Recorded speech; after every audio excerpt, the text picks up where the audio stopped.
tout à fait au début et parmi les premiers livres qui ont été imprimés. On a eu la gentillesse chez LexisNexis de nous en donner des exemplaires. Et je dois dire que j'ai été épaté et très content du résultat. Je trouve que ça reflète extrêmement bien ce qu'a été ou ce qu'ont été les différentes trajectoires de la vie professionnelle de maman.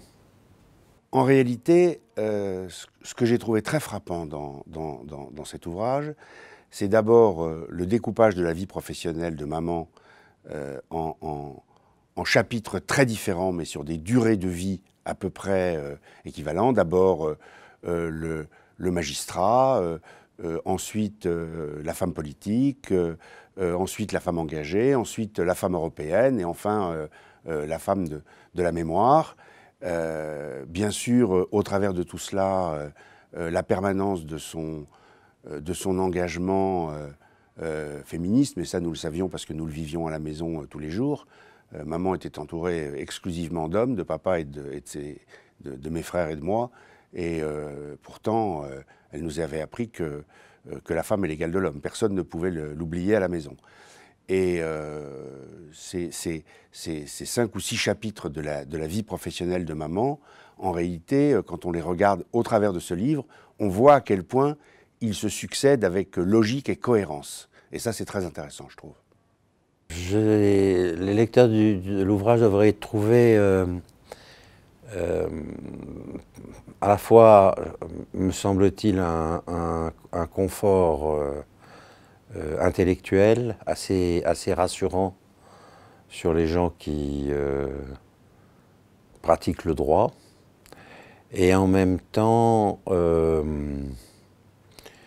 une espèce de bon sens qui était la marque principale de ce qu'était la personnalité de maman. Elle était une bonne juriste, mais s'y ajoutait une réflexion pratique de la manière dont le droit peut être un outil de gestion de la société. Je trouve que maman a toujours traduit ce qui était un caractère essentiel chez elle, qui était le bon sens, la facilité et l'organisation de la vie, en le mettant, en le codifiant dans le Code civil notamment. C'est un formidable résumé de la vie de notre pays et des différents débats qui se sont posés à notre pays depuis 1960 jusqu'à nos jours. Et contribuer aux grandes évolutions de notre pays. Et si elle n'était pas, comment dirais-je, une militante, elle était une féministe convaincue.